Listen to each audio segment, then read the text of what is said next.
Welcome into Eye on Northeast Kansas, the podcast. This is where we recap the top interviews you saw on Eye on Northeast Kansas, the TV show. It's Monday through Friday, 4 o'clock Central Time from our WIBW studios in Topeka, Kansas. I'm your host, Melissa Bruner, and it has been a tough week, not just for Topeka, but also for Kansas City and really this entire area at large and all football fans. We went from really realizing and really having it hit home that life, just like a football game, can change in an instant. The Kansas City Chiefs on Sunday, February 11th, won their second straight Super Bowl 58, defeating the San Francisco 49ers in overtime. Wednesday, the greater Kansas City community really was showing the love on Valentine's Day for their team all morning long. Over the noon hour, hundreds of thousands of people lined the streets in Kansas City, Missouri, cheering on the team and their victory. It was such a joyous moment. And then just as the celebration rally at Union Station wrapped up, gunshots were fired. One person was killed, 22 people were injured. Our crew was near the shooting area. They saw things that no one should ever have to see. A lot of people that day, children, experienced something they never should have to experience. But we move forward. Kansas City has united. Topeka has united. All of Chiefs Kingdom has united in wanting to recapture the joy of life. And that is what we did on Eye on Northeast Kansas. Some of the guests you'll hear on the podcast today were on before that incident happened. Some came after, and really it was a way of showing unity in the face of tragedy. And that's what we will do. We will move forward. It's been a tough week, but we are grateful for everyone who has surrounded us, who has surrounded everyone impacted by the tragedy with so much love. One of our guests we love to welcome to the studio is Washburn University President Dr. JuliAnn Mazachek. There is a lot going on Washburn's campus, and we got an update from Dr. Mazachek on quite a bit of it. Busy right now. Oh, it is so busy. You just had another groundbreaking. There's more building that's going to happen. We just opened the law school last year. We opened the law school last year. And we just broke ground on a new recital hall for our students attached to White Concert Hall, where we'll be able to host chamber music. We'll have state-of-the-art sound system so that we can have all different types of performances in that same space. We're very excited. How large will that performance hall be, and how will it kind of interact and offset what's already happening at White Concert Hall? So it will offset. White Concert Hall is for large performances, orchestral type of performances, and this is more of a chamber music, and for our seniors to do their recitals in an environment that hosts about 125 people. And what's the goal for when that will be complete? So we believe it'll be open in the fall of 25. That will be so a little fun. Over a year. Not bad at all. Is there more room to build on Washburn's campus? Is Oh, there more to come? What are we going to see? We don't want to get rid of all the green space because it's a beautiful campus. No, actually we're going to add some green space in the process of this because we have some buildings that we'll eventually take down. But our next big project, of course, is Advisors Excel Hall, which is our largest academic building on campus. It is the former Henderson Hall. And we're in the design process right now to completely renovate that building. And so we'll break ground on that sometime in late fall. And then we're also moving our library over to our old law school building. Okay.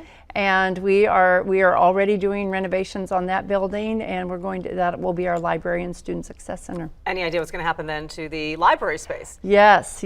So we are moving. Benton Hall is one of the buildings that we will probably be taking down. We are going to renovate maybe and move all of the people and programs that are in Benton Hall are going to move into that space. They're allied health and criminal justice, and it's like a little chess game going on. Oh, it's very exciting and so much fun to watch people on campus because they're thinking, oh, I never thought we might be able to do this, but since we're moving people around, maybe we can do this and maybe we can do this, and just make it better for students, faculty, and staff to interact with the people they need to interact with and have that kind of serendipitous creativity that happens when you're together in the same space.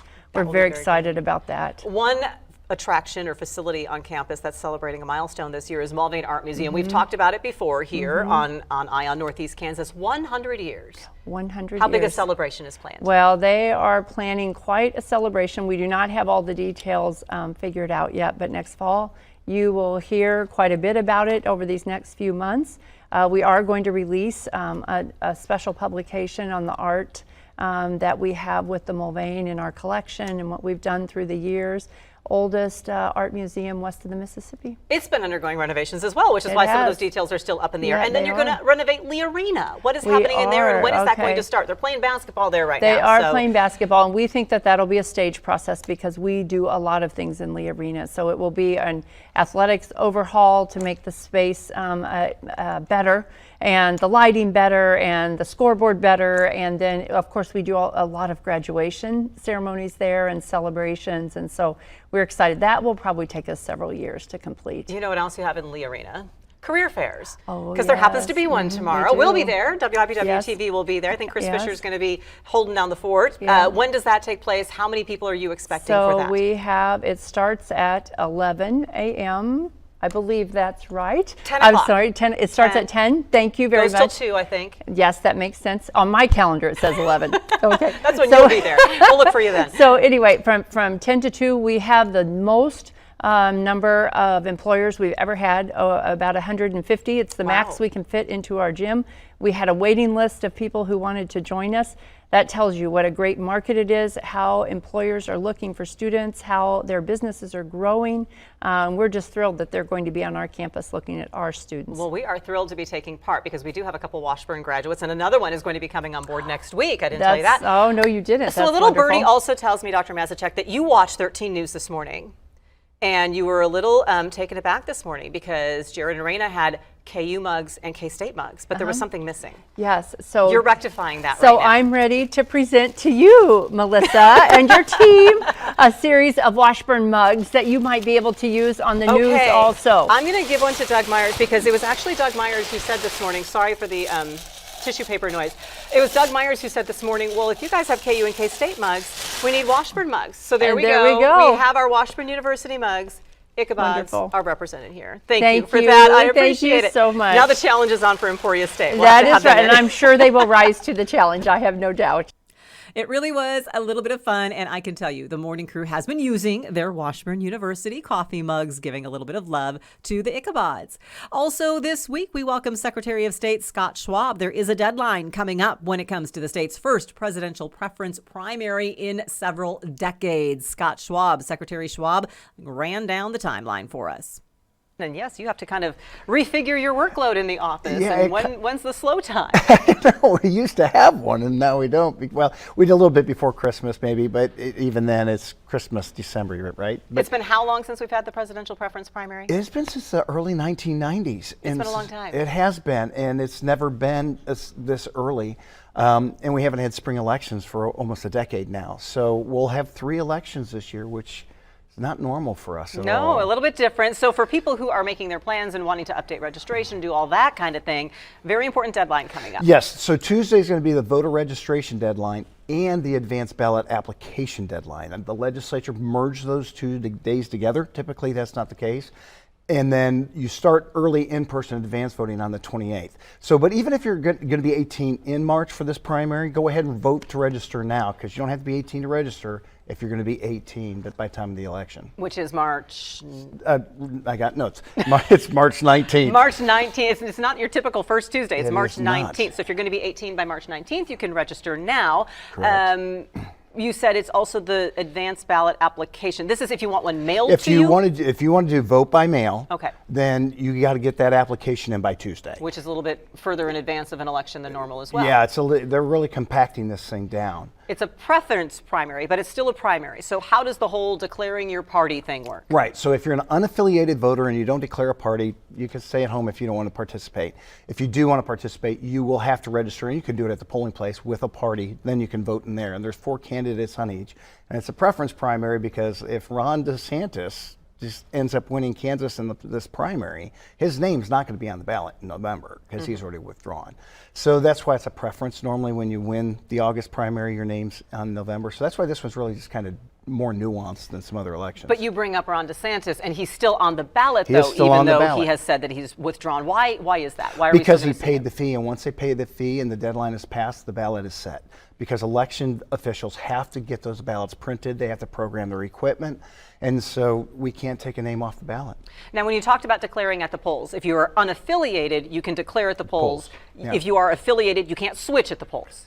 I believe you can, can. but we can. Yes, absolutely. And go to votekansas.gov, and it has all the information about this election and also our August election and November election this year. You still have to be registered by the Tuesday. by Tuesday, though. Very important. And then once you declare that party at the poll for the March 19th election, then that's what you're affiliated as. So if August rolls around, what would we have to do when August rolls around if what we voted in March isn't what we want to vote in August? Right, which there won't be a presidential name on the August ballot. Correct. There will be in November. So if you decide, I don't want to be affiliated with this party, you just re-register to vote again after that election, and you can unaffiliate, or if you want to switch parties, that's completely legal. Just meet within the deadlines. So there's a lot of that to keep in mind. Again, votekansas.gov. And you do still go to the polls at 7 a.m., 7 p.m. if you want to do the voting in person on election day. Yes. I'm a traditionalist. That's what I do. I take the family. Right. So, even though I'm normally working, it's like, come on, kids, we got to go. I got to go to work. And one other thing that came up this week, you did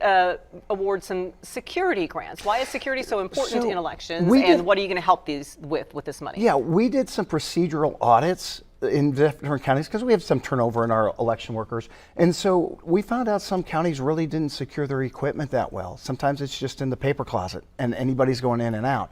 So we put some basic standards of security for equipment and processes, but the counties didn't have the money for it. So we said, write what you need, and then we'll provide grants. We ended up doling out twice what I was hoping to have to pay, but we got to protect this equipment in a day where people are trying to steal election equipment, crack it open, take pictures, and put it on social, which China would love if that ever were to happen.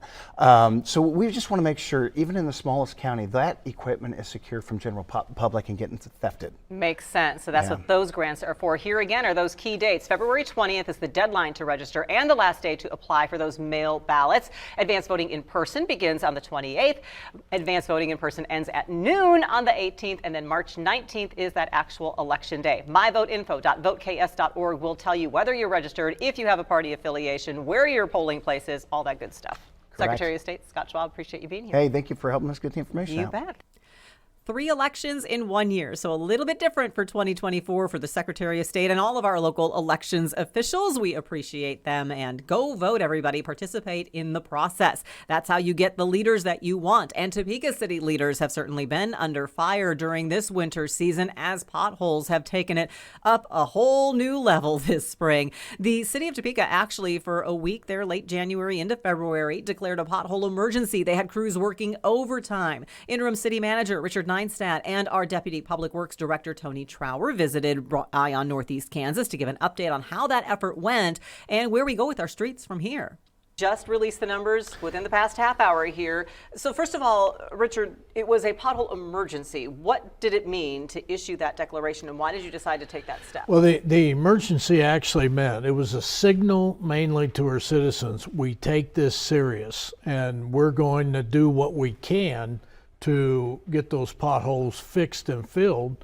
And part of that emergency was bringing everybody in public works to the streets, so to speak, and everybody helped fill potholes. They did a great job. I mean, that crew's really great. So the emergency was a signal to our citizens. We understand how important this is. We don't like it any more than you, and we're going to make a special effort to get these filled. The emergency lasted, Tony, from about January 30th to last Friday, February 9th. How many potholes did you fill in that time, and how many people were involved in that effort? So in that time frame, as of today, we filled 8,000 potholes. So we had 37 day crew people working, and then I had 5 folks on the night crew. And like Richard said, so I ended up my forestry department as well. I pulled them, and they were actually helping us patch potholes too. So it was a very good team effort, and I thought everybody did an amazing job. But we are continuing that. Just because the emergency is over, we're going to continue going. We're just now getting into residential. So. And I think that's a good question that people would have, Tony, as we see the crews out there working, and kind of twofold. If you guys knew this was such a big problem, why didn't you take this action earlier, short of the city declaring an emergency? And now you say the emergency is over, but you have drivers out there saying, I'm still going down the street and I'm still clunking over those holes all over the place. So how do we fix this? Yeah, so with the freeze and thaw, once that moisture gets down in those cracks, prior to all that cold weather, and the snow, we couldn't put nothing down. I mean, you know, because there was still snow on the roads. So as soon as it starts warming up, that's going to happen. That freeze thaw, the stuff's going to start popping out, potholes are going to happen. And the engineer department, they're doing a great job. They have programs in place to get these streets up to snuff, and we want to get these taken care of. I understand the frustration from the public and them. I drive these streets as well, and we want to get this corrected and get this problem taken care of. What's the permanent fix? Because you mentioned there, and I think some people have already said, well, gee, you filled this one last week, the stuff's already back out of it. What's the permanent fix, and how can we get a permanent fix to the issue? Well, the permanent fix is when we get back out to those streets and weather conditions are what we need. You go out there and you saw cut them and you square up the hole, then you put in tack. I actually early in my career filled potholes. So you have to do it right. There's a process to do it right, and then they'll be able to do that. But I will tell you this, with 45 years of experience on this, every town thinks they have the worst potholes in the state, much less the world. And I've heard that from every community I've been in. There is no community that doesn't go through this. Potholes happen. When you're moving ice, when you're moving snow, you start to pop out asphalt, you pop out concrete. And so it's an everyday experience when you're out there cleaning the roads and doing what you have to do. And how many additional projects? Are you going to step up the efforts this summer then? I'm sorry, Tony, you were going to add something too. No, I was just going to add that during the wintertime, all we have is cold mix to use. Right now, the hot mix plants don't open till the middle of March, if not later, weather dependent. So Richard's exactly correct. We'll go back some of them bigger potholes, and when we can get hot mix, and we'll square those holes up and do a more permanent patch with those. So. And of course, the catch-22 here is you need to know about them before you can fix them. And if you want to tell the city, well, gosh, why don't you just add more crews to this? That's more money invested in it as well. How do people let you know if there's a pothole out there? So if there's a pothole out there and you need to get it, there's a C-Click Fix app to go on. Please use that app, and then that's forwarded directly to the street department, to the supervisor of whatever area that's been sent through. And then the projects that are going on, you list those as well at topeka.org/publicworks if people want to know where you're going to be doing some of those larger scale things. And I would also say, if you're coming up on a pothole, slow down. Slow down.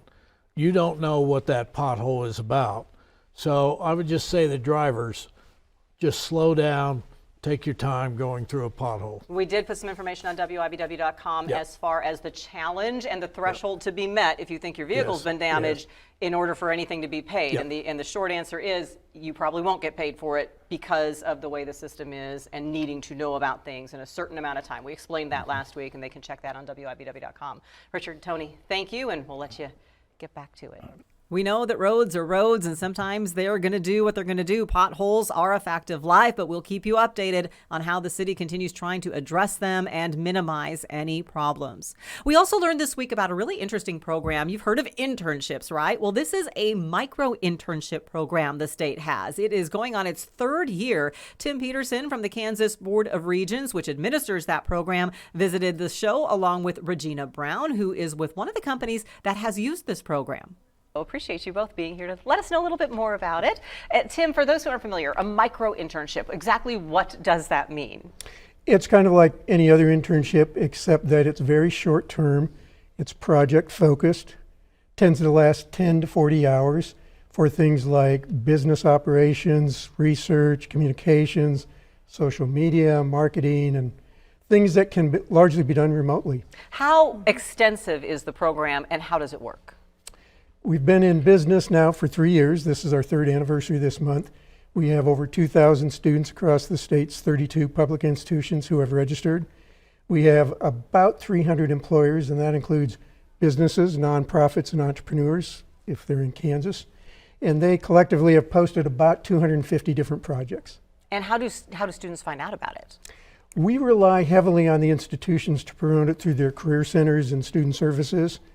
For businesses, we do a whole lot of other kinds of traditional marketing, and we're always trying to do more because given those numbers, we have almost 10 times more students than we do employers, so it's very competitive, and we really want to give as many students an opportunity to get paid professional experience while they're still in school as possible. And your company, Regina, has used these interns. Yes, we have. And how does it work for you? Well, last year I learned about the program and I had 2 micro-internship projects. The first project we posted was to do an instruction manual to set up a pair of industrial servers. And so we posted a 40-hour internship and he was paid $20 per hour. And he did such a great job. We posted a second project to actually set up the pair of servers. And so he used that manual, of course, with an automation controls employee. He's just an intern.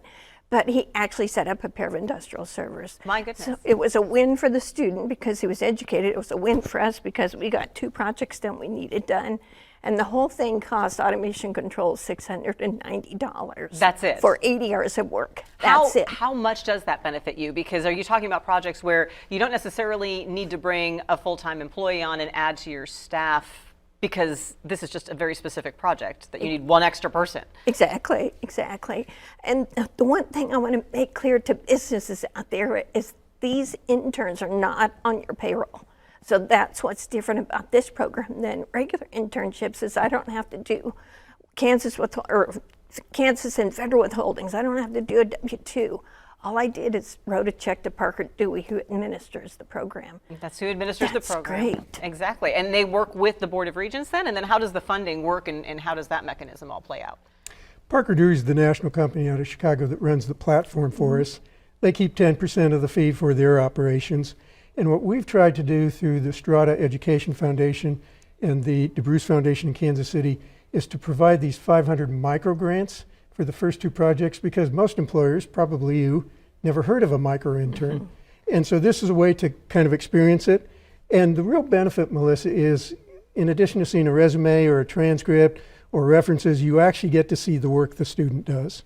And for you, did you then end up, what was the investment on your part? Like $600, you said? $690 for 80 hours of essential work to our company. Man, my goodness. And then that's money that you provide the company to pay that, or is there like kind of a dual payment that happens? The way it works is the first 2 projects, the invoice comes to us, we pay it with the foundation grants, and then if the employer wants to hire the student again, they'll pay the cost, or they can just hire the student as a 1099, or ideally, they'll eventually hire them as a full-time employee and keep them in Kansas. Which I know you said you've done, Regina, Yes. with your traditional Yes, we interns. have. If you're interested in the Kansas Micro Internship Program, the student info is right there, parkerdewey.com/Kansas Micro Interns. Employers, go to kansasmicrointerns.com. You'll find out how to get involved. Students also talk to your career centers, see if those opportunities are there. So if you're a student, head online and check it out, or talk to your local career services office, see what they might know about it. And of course, businesses, if this sounds like something you could use, head to the website, click the link, and find out more. We had great fun this week with some students joining us in the studio. I'll tell you, our young people are so sharp. We had a group from Royal Valley High School. They are members of that school's Future Farmers of America Club. This week, the week of the 19th, is FFA week. Alexandria Kester, Dakota Hiddle, and Tyson Parks told us what they have planned at Royal Valley. Welcome. Yeah, how are you today? I'm good. You are smiling and looking good. Alexandria, if people aren't familiar with Future Farmers of America, what do you do? We are an organization that promotes agriculture to the next generation of people. And we also promote leadership skills and other interpersonal skills that can be used in day-to-day life. I appreciate all that you do. Did all of you grow up in a farming background?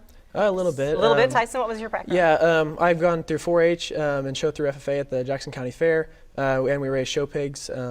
So I've grown up around it a little bit, but nothing large-scale production agriculture-wise. It's still fun to be a part of. I was part of a county fair. I showed dairy cattle back in my day.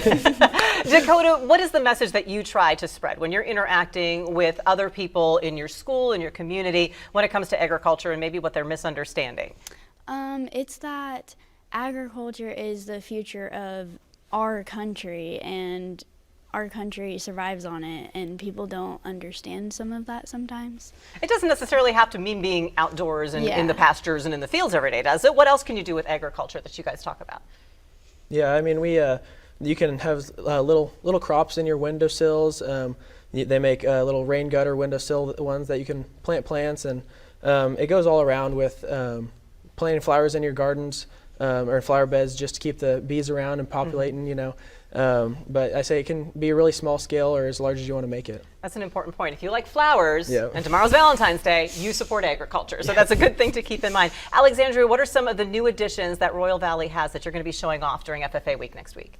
We have just built a new addition that's 2 stories connected to our original building. In the upstairs, we have the art and music departments, and downstairs we have the agriculture department. We have a kitchen now, and a floral cooler, and just a lot of space. Is it filled with flowers for Valentine's Day, your floral cooler? Not yet. Not yet. Dakota, you're going to invite people in to check out this new space, is that correct? What is the event you have planned for next week? Yes, we have an open house from 6:30 to 7 on Monday next week. It's for anybody in the community to come, and we're doing greenhouse tours and new building tours. And then after that, we're going to have an ag backers meeting, which is going to be a support group for our FFA chapter. So the ag backers, is it just for your members? Are you inviting other students, or are you just really trying to get the word out to everyone? It's mostly everybody in the community that they don't have to have been in FFA when they were in high school, but if they just want to support their local community in FFA. So it's not just students, it's anyone who wants to come. Yep. That's very cool. And what is your vision? So do they have, this is the first time you're going to have one at Royal Valley? Yep. What is your goal, your hope when people come in, see your facilities, meet all of you, that's going to happen from that, Tyson? Yeah, no, I think it's just that we're going to have a big welcoming community that can help support our FFA chapter and all the great things we've done. Going to state convention can be expensive, you know, so maybe helping out with that a little bit. But like I said, overall, just supporting our group and having a good background with us. Shout out your leader, right? Didn't your leader just get an award? Yep, Miss Clark is the KAAE Teacher of the Year, so she does a lot for our FFA chapter and whatnot. Miss Clark, and I will have you know, we had somebody on. There's a conference that is happening in Manhattan this week about women in agriculture. So, ladies, good for you. Tyson, we are glad you're here as well. The National FFA Week at Royal Valley High School, that 6:30 to 7 o'clock open house Monday. Go check them out, and if you are interested in supporting their efforts, join the Royal Valley FFA backers. Thank you all so much for being here, and have fun next week. Yep, it's thank your you. week. Our thanks to the Royal Valley students and all of our FFA members who are keeping agriculture alive and well for the next generation. Also alive and well in the city of Topeka, the arts. And the North Topeka Arts and Entertainment District, NOTO, is one big reason why. They recently wrapped up 2023, issued their annual report. That report also contains some goals for 2024. NOTO Executive Director Tom Underwood joined us to fill us in on what's in store. Welcome to you. Thank you so much. It was a busy 2023. So if your annual report came out, if you had to share just a couple highlights from 2023, what's on the list for you? Gosh, you know, probably the thing that we're best known for, that people recognize that were big wins, was the installation of 3 new art projects, public art. You know, we have over 50 pieces of, recently we put out a report that we have over 40 pieces of public art. We now have over 50 pieces of public art in NOTO. And these 3 that went up were pretty significant. They're very diverse. You know, was a project that went in Redbud Park, very colorful, glass, uses light. We had the Three Sisters mural. But one of our other art projects was painting the crosswalks in NOTO. And believe it or not, that crosswalk project took years and years to get the approvals and it's in a to street, get the right? It's in a street. We have some video of some of the activities that you had as well last year, and it was a very busy year. How did all of that new gallery space opening, what sorts of things from just displaying and performances were you able to bring the community? Sure. Well, I mean, we do, Redbud Park, of course, is just busy all the time. You know, we do a variety of activities throughout the year. Almost all of them are free to the public. You know, we'll probably have about 30 performances this year at Redbud Park. You know, small projects, large projects, that kind of thing. So certainly then our improvements to the NOTO Arts Center. We just towards the end of the year, we opened up the Avant-Garde Underground, which provides additional places for art exhibits, for artists to be a part of that. So, you know, one of the things that I talk about is that people will ask about our organization, about what are we? Are we an arts organization? Well, of course, yes, we're an arts organization, but we're also a development organization. We're also an economic development organization, a tourism organization. We know that arts help drive physical health and mental health and neighborhood health and economic vitality. Well, the public health walk just opened last year as well. When you look ahead to 2024, what's on the agenda? Where do you go from here? We have some opportunities for some significant art exhibits, again, utilizing arts to help advance, to raise the quality of life. Part of that is going to be contingent upon funding. We do have an exciting collaboration with a significant organization in town. Can't really announce those details yet, but we're looking at a significant mural that will be installed in NOTO. Also, we're looking at advancing the avant-garde underground, continued and developed use with that. We're really excited. The Morris Art Gallery continues to be recognized as a significant place for art. We're being touted and recognized for the quality of pieces and art exhibits that we have there. We've been approached in partnership with Visit Topeka. We're going to be hosting an art exhibit, a traveling exhibit from the Field Museum from Chicago this fall. That'll be cool. Not ready to announce the exact title of that yet. But it's cool to know it's that coming. can be for another show. And you've got little things Stacy. like you're just going to upgrade the lighting in the gallery Yes. space. And one thing that's going to be starting next week is an intersection reconstruction project. Yep. Normally you'd be like, I don't really want to see a street closed, but in this case, you're all for it. What's going to happen and why is that a good thing? Well, I mean, first of all, this is, again, one of those projects that's been years in the taking. You know, it's just the infrastructure is old. Years ago, there used to be a stoplight. When I started in NOTO about 6.5 years ago, it was a two-way stop. We finally convinced them that, you know, it's not the same place and we need to have better controls, better structures. We have a park right there. And so have been working with the city for quite some time. The renovations are well overdue. And so we're really pretty excited to have this project go forward. And common consumption, you got about 10 seconds. What's that going to mean for the district and how are you going to work all that out? Yeah, actually to be implemented here in this next month or so, working with the businesses down in NOTO, looking at probably the same kind of a cup and those kinds of things. You know, we're looking forward to it. There's going to be a lot of details to work out, It's but a new we law. think it'll work out. Yep. Yeah, new law, and you got to figure out how to implement it. Exactly. And we'll look forward to all of those things that are coming. And yes, come back and make some announcements. We like that. All right, sounds good. One thing that's really cool about NOTO is how they incorporate all of the arts, the visual arts, the performing arts, the written word. To that end, we had one of our favorite Topekans, Darren Kennedy, join the show. Darren is an award-winning playwright, and one of his plays, Brothers of the Dust, has been out for more than a decade, but it's just now going to have its Kansas premiere. He is doing it in cooperation with the Topeka chapter of the Lynx in honor of Black History Month. We were so pleased to have Darren join us along with Brandy Turner from the Lynx and Jason Brock James, one of the cast members who actually was a classmate of Darren's. Thank you so much. Yes. And Thank you. this play came out, Darren, quite a while ago. Yeah, the funny thing is the original draft was my thesis for my MFA, which, yeah, it was a little while. Yeah, we're longer than we realized. So what is Brothers of the Dust about now? And it's going to be in Kansas for the first time. Yes, this is going to be its Kansas premiere. Brothers of the Dust really is drawn from some events in my paternal family, and it is a family drama about a rural Black family in 1958 trying to decide what to do with the family farm. And as is the case with so many folks, it's really about how that one conflict reflects so many of the relationships and buried secrets and tensions, but also forces people to really think about who they love and who they treasure. And maybe who they don't love and treasure as much as they should. Okay, that's true. Sometimes we forget. Things like today remind us of how we should treasure things in our life. And Brandy, so the Lynx saw this, thought, we need to do something for Black History Month. How does Darren fit into that and having this performance? Darren is a treasure to us. So I think that's most important to say first, is that Darren is a treasure to us. Whenever the Lynx needs something and we ask, Darren is like, when and where? When and where. So it was our opportunity to give back and honor him and his work.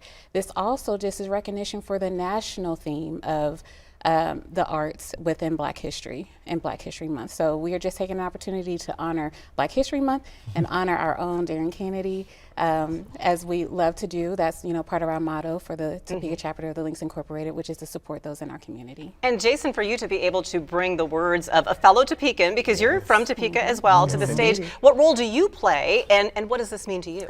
Well, I play the role of Roy T. Colton, as he is passionately called in the production. But it is a phenomenal opportunity, again, as you said, to give back and to challenge the community to come together to support the arts. And we have a phenomenal cast. We are bonding, and every day it seems like we're coming to rehearse with our family. And so I am excited. That's my part, is to bring out this family drama and to tell a love story, you know, on this wonderful day of Valentine's Day. Real slick of you. Well, we're glad you're here on Valentine's Day. You know, for Brandy and Jason, for both of you, there is one night here that features, so the opening night's February 23rd, but you also have an evening, March 2nd, one of the second to last performance is going to be a youth night. Absolutely. Why did you incorporate that, and what is that going to be like? You know, the arts is important. I really think it's important, and that we need to continue to immerse it in our community and allow children the opportunity to just expand their mindset, expand their creativity, and just explore beyond the four walls that they might see every day. So we wanted to engage them in this process to show what's possible.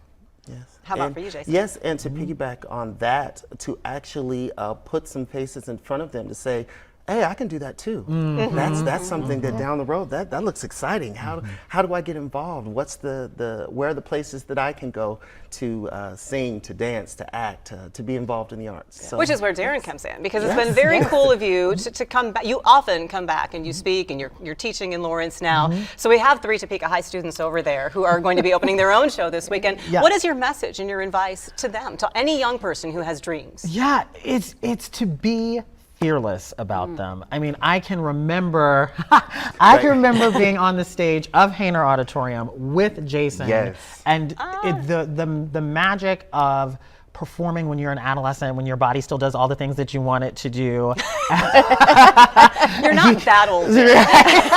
Jetés and turns. But I think the thing that I would tell my younger self, and to the students that I'll be working with even this summer, you know, it's really easy for people to tell you, oh, here are the limits, or here's the ceiling on it. Forget that. There'll be time for that later. Now explore beyond that, and not to be afraid or say, and to use the experience that you have here. I think a lot of people feel like, oh, I'm from Kansas, so I don't have. Oh, I'm from Topeka, so I don't have. Completely wrong. Exactly. So, Topeka's given birth to so many amazing people across Oh Kansas. my gosh, absolutely. Well, Brothers of the Dust has its Kansas premiere in cooperation with The Links and Washburn University, opening night, February 23rd. They have a really cool special event, 6 o'clock. It's a prelude to it, if you want to be the red carpet experience, with the performance at 7:30. And then 7:30 performances, February 24th and 29th, March 1st and 2nd, a matinee March 3rd. There's the Talkback and Youth Nights March 2nd. All of this is in the Garvey Fine Arts Center on Washburn University's campus. And tickets, but I think this is the best part, $10.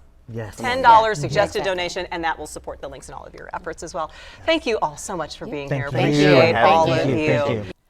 So please go check out Brothers of the Dust. It promises to be a great show and a lot of great discussion that is incorporated along with it. And I really do have to show appreciation to Darren and Brandy and Jason. They were the first guests on the couch. They were in the studios with some other people. That entire afternoon, we had been watching coverage of that tragic shooting outside Union Station in Kansas City following the Chiefs' victory celebration. And it was right up until showtime that we were getting those updates, and we're on the air with wall-to-wall coverage before we broke away for the 4. And it was very emotional in that studio before we transitioned and went on the air. And Darren and Brandy and Jason, everyone else who was in the studio that day, really helped set the perfect tone for remembering the joy life has in store. So I hope you remember the joy life has in store as well. You can see all of these segments, as well as segments with all of the guests that we have had on the Red Couch this week, when you go to WIBW.com. I also post them on my Facebook page, WIBW Melissa Bruner, along with our studio selfies, which are always a lot of fun. And you can also find them on our WIBW 13 News YouTube channel. Be sure to click subscribe while you're there. Until next time, be safe, everyone. Love each other, and we'll see you on the Red Couch.